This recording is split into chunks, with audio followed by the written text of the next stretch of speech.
and age-reversing health. It's all coming right up on Things That Matter.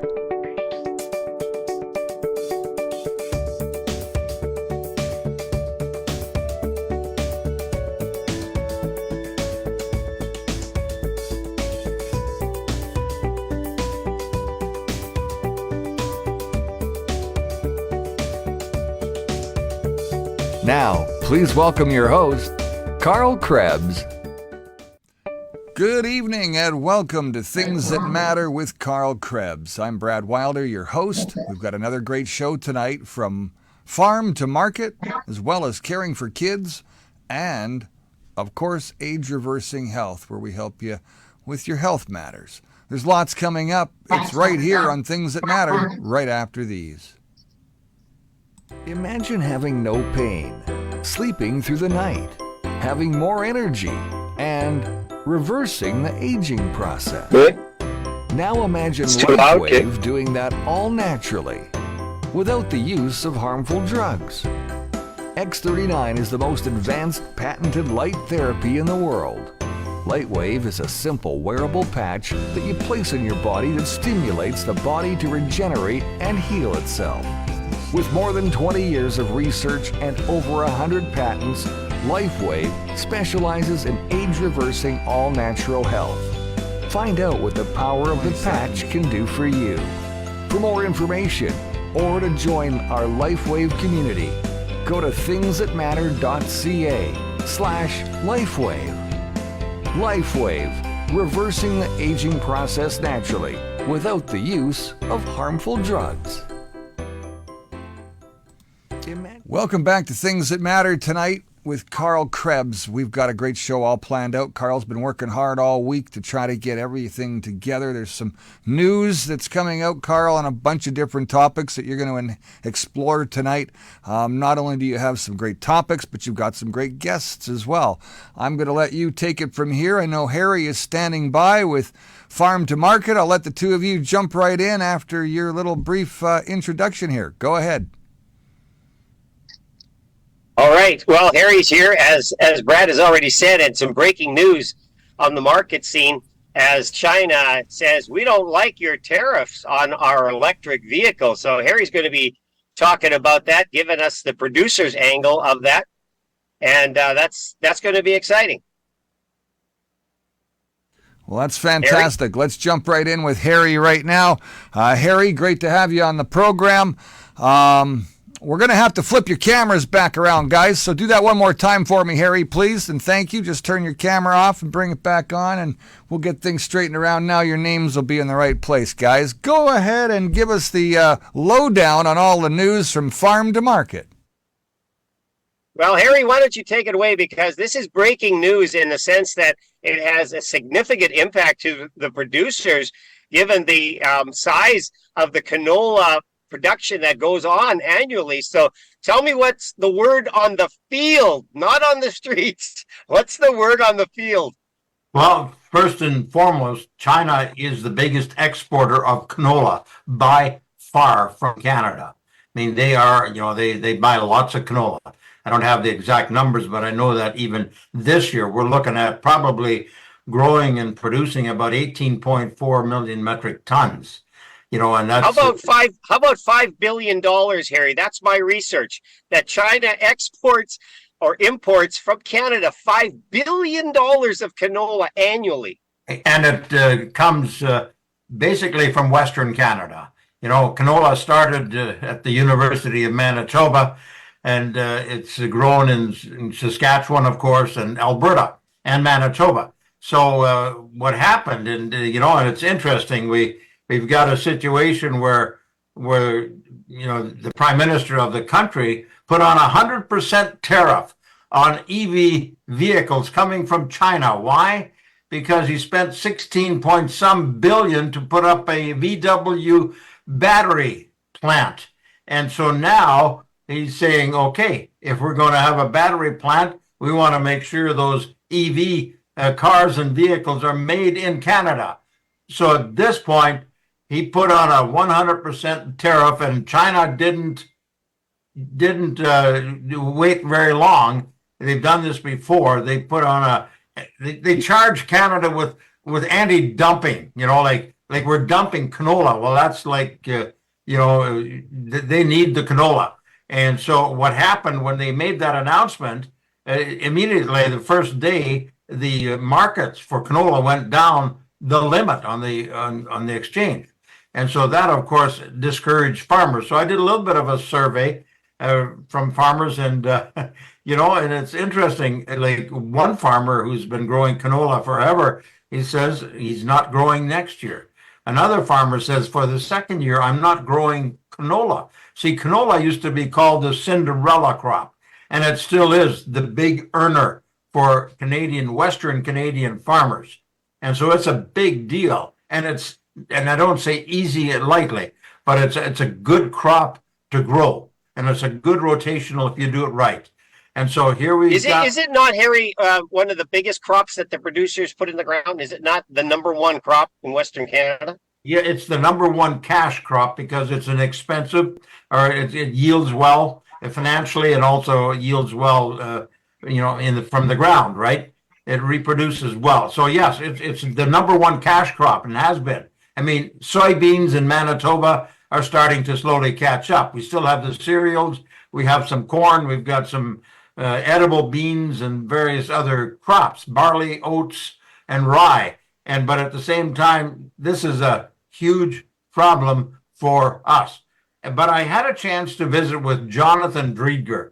Jonathan is from Grunthal, Manitoba, and he's a senior analyst with Left Field Commodities. And I go to Jonathan whenever these situations arise because he always responds right away.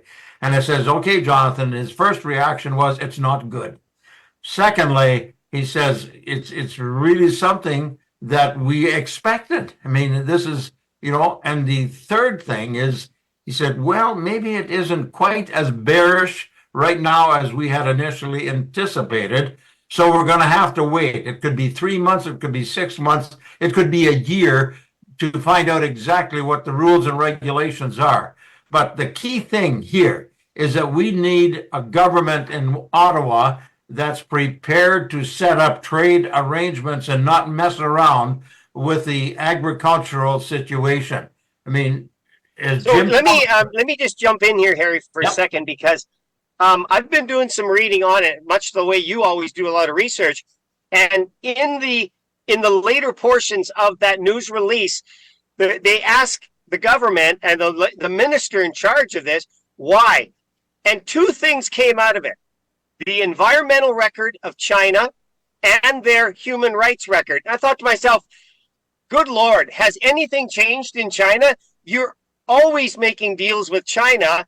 And then the U.S. put 100% tariff, but we understand that. The U.S. is heavily invested into the electric vehicle market. They're a major producer of it. What is the stake of Canada? I'll tell you, Harry, from the perspective of an ordinary citizen that has heard our own prime minister say, I admire China for how they turn their economy around on a dime. And that's almost a verbatim quote. Here is this guy now carrying water for somebody, and he puts a big, massive tariff on it, and he knows there's going to be retaliatory action. They're not going to sit there and take it. And who has to bear the brunt of it? The guy that's working in the field. I find it to be reckless in its nature and ill thought out. And where's the talk? We just slam the tariff on. We know they're coming back with some retaliation.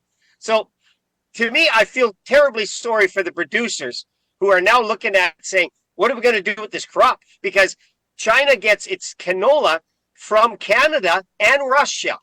The U.S. doesn't even figure into the amount that they buy from Canada. So $5 billion. I don't know the market like you do, Harry, but $5 billion, I know it's a lot of money, still is a lot of money. It's got to be one of the biggest segments of the ag market at $5 billion. Yeah, and so that you're absolutely right. And so, but what other sectors of the agricultural industry, they're just as afraid that they're going to also do the same. Talk to Cam Dahl, who's the general manager of the Manitoba Pork Council, and here in Manitoba. and that he told me this already some time ago. As soon as he heard those tariffs, he says, I'm afraid of what's going to happen to pork going to China. And so absolutely, a lot of pork goes out of Manitoba to China. We've talked about that before. Yeah, you bet. And so that's another, they're kind of waiting to see what exactly will happen. But at the same time, the farm organizations, there was a large online meeting with the canola industry yesterday, and they really don't know what to say. They really don't know what, other than as Cam Dahl, he said it before anybody. He says, we need to get on the federal government to be more assertive so we can have these trade deals going both ways. But this isn't. I mean, here's, as Jim Palliser, a farmer from Portage La Prairie, said to me on Twitter, he says, it's what? Shocking? Here's the Prime Minister of Canada. He knows exactly what will happen. He doesn't care about the Western Canadian farmer. In fact, no, he doesn't. We could talk for length on that. So we've got a situation where farmers, when the crop price drops, like down the limit one day, I mean, it came back up and it'll fluctuate and float. But see, China's had a big deal with Australia, where for the longest time they didn't take barley and they didn't take canola. But as Jonathan Drieger told me, he says they may go to Australia to get their canola. But then the canola that is coming from Australia may then also ours may need to fill their market. So at this point, we need to wait and see. It's a real sad issue. Like when farmers tell me they're not going to grow canola next year, that's that's almost like motherhood over Harry, when I considered that just a few weeks ago, the federal government allowed both railways to have their contracts renewed in the same year. I think about that and I think what poor planning that is. We have a reckless abandonment of planning in Ottawa. And I dare say, and I'll say it right here, that our Prime Minister is out to sabotage this country. There is no doubt in what he's done through all the last few years, in how he speaks about the World Economic Forum, how his buy-in is heavy. He has profited to the tune of millions of dollars while Canadians have suffered. And once again, these farmers are going to suffer. And in the end, we're going to suffer because farmers are still a large part of our GDP. Especially $5 billion worth. Can't get over that number, Harry.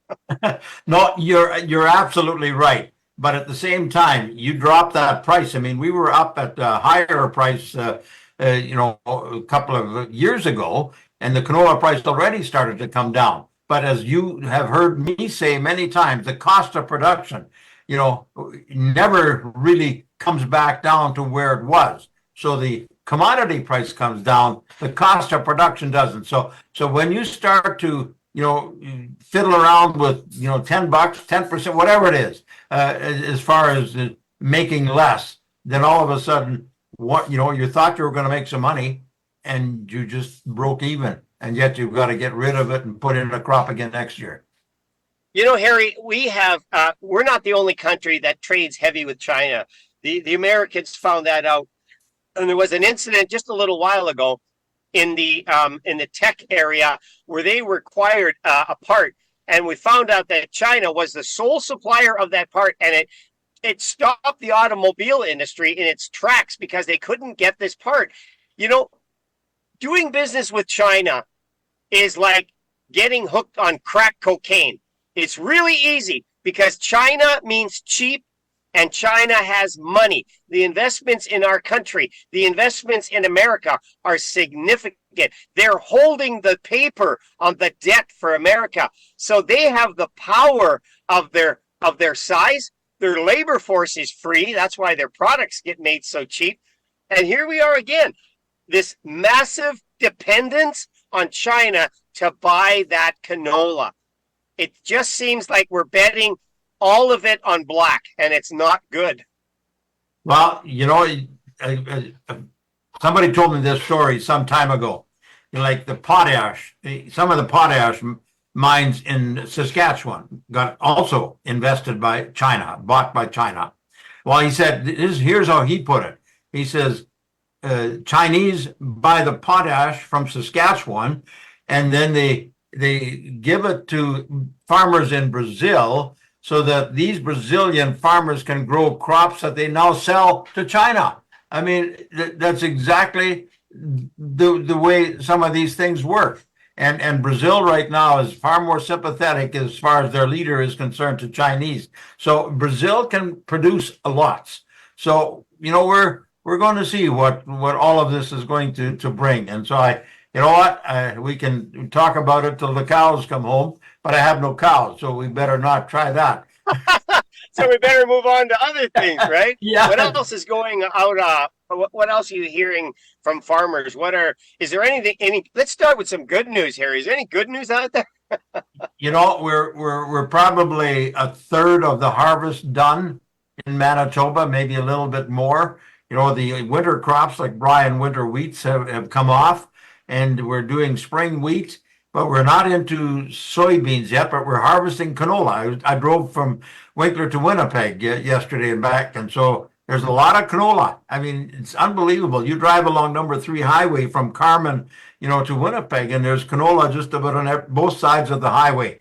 And so that crop is coming off. I mean, we're really bringing in a good crop, but it's been an up and down. I mean, I think the situation has changed. It's like a close football game, right? I think the Bombers in Saskatchewan were they at the end of the, they were up and down, and that's how the crop, reporting was over the last couple of months. We started off pretty good. We started, but the good news is we're getting a good crop. The good news was that the railroads, really didn't affect us all that much. That was resolved pretty quick. So that was good news. Resolved really quick and got things going far better than. But I got one other one. Let me jump in there just for one second here, and I teased this out to you off camera.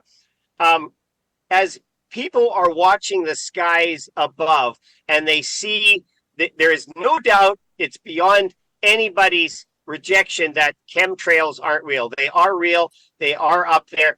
I've even watched interviews with pilots of these planes who will testify to it, anonymously, of course, because their job will be taken away. As people look and are fearful of the chemtrails, it has dawned on me, what are the farmers saying about it, Harry? What's the talk amongst your producers as they hear this too? They don't just farm; they're in tune with other things as well. So, what are they saying? What's the concern?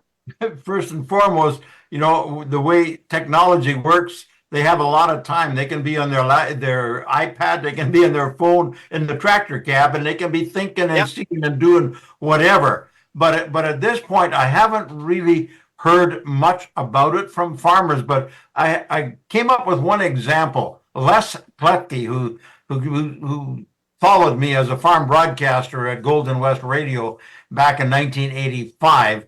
And later on, he went to China. He spent a month to 2 months in China. And then I saw, and this was at the time when we could use emails and so forth already, but it was quite a few years ago. I saw a story. They were cloud seeding in China, because it was so dry. Not only, it wasn't about the drought, it was because they wanted to wash off the dirt. So I phoned him. I says, tell me something about the dirt in China and the environment and so forth. And he was up, I think, 6th, 7th, 8th floor of a Holiday Inn in Beijing. And so he sent me a picture, and you couldn't see anything. I mean, the from where he looked at, from the 5th or 6th floor there was nothing. It was all in pollution, and that hasn't really changed over the years. Maybe he was just there, but I just thought of that because they were cloud seeding, trying to make it rain so that they could wash off the dirt from their pollution, and so. But the other one, I really haven't heard much about it. But I'm sure if anybody's going to really take notice, we'll have to wait and see. Well, and you know what? If there's any farmers that are going to be listening now or later, why don't you email us at info@thingsthatmatter.ca, and I will communicate this to Harry. But I know Harry's plugged into a lot of producers, but I'd love to hear what the producers have to say about it, because we're here to, not to make the story, but to draw it out. So thanks for sharing about that. What else have you got, Harry? Well, I just before I came on the air earlier this afternoon, American Farm Bureau Federation president, and he's a great guy, Zippy Duvall. He commented today on the USDA's net farm income data, and I found this interesting, which shows a 23% drop in on-farm income since 2022. That's 2 years. And Zippy, he says we've lost 141,000 farms in 5 years in the United States. And is Congress going to wait to act until we lose another 150 or 300,000 farmers?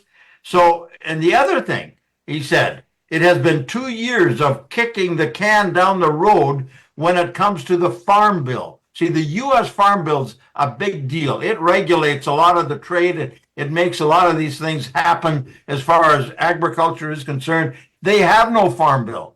They developed a Farm Bill in the U.S. It went to Congress, but from there, as he said, nothing. But Harry, the Farm Bill, as you know as well, has been hijacked by the environmentalists, and they're weighing in real heavy and flexing a lot of muscle on that Farm Bill. And they apparently are the reason why that Farm Bill is stalled. Is that not correct?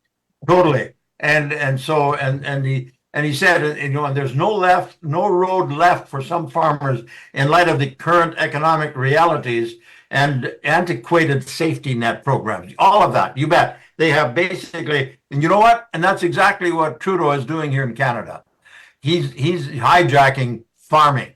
I mean, a lot of organizations will say, watch it, Harry, don't get too carried away on that one. But at the same time, sometimes they have to say those things because we've got farm organizations that are great, but a lot of them are kind of listening with one ear to Trudeau and listening with the other ear as to how things will go forward. Part of that, Harry, is that they have their minds already made up and they're going to do what they're doing. And I think some of it is just to play politics and be polite in listening to people and having these meetings. They're still going ahead with it. You take a look at the WMR. That is nothing more than an organization that is determined to do what they're doing. And we're seeing so much of that. It's been a long time, Harry, since we've had representation of the people to the government. What we have is representation of the government to the people. We're going to tell you the way it is. And I absolutely agree with you. I'll throw my hat in with you. Trudeau is out to sabotage not only the farming industry, but the entire country. This man is on a mission to destroy, the Great North, the Great White North, our Canadian heritage, our Canadian future, and the future of our children is at stake right now. Yeah, you're absolutely right. And as the food professor who writes every day on Twitter and has his own program, like Dr. Charlemagne. And anyway, he talked about how, well, you know what? The government, as they did the last time, may well put money back into farmers' pocket through whatever.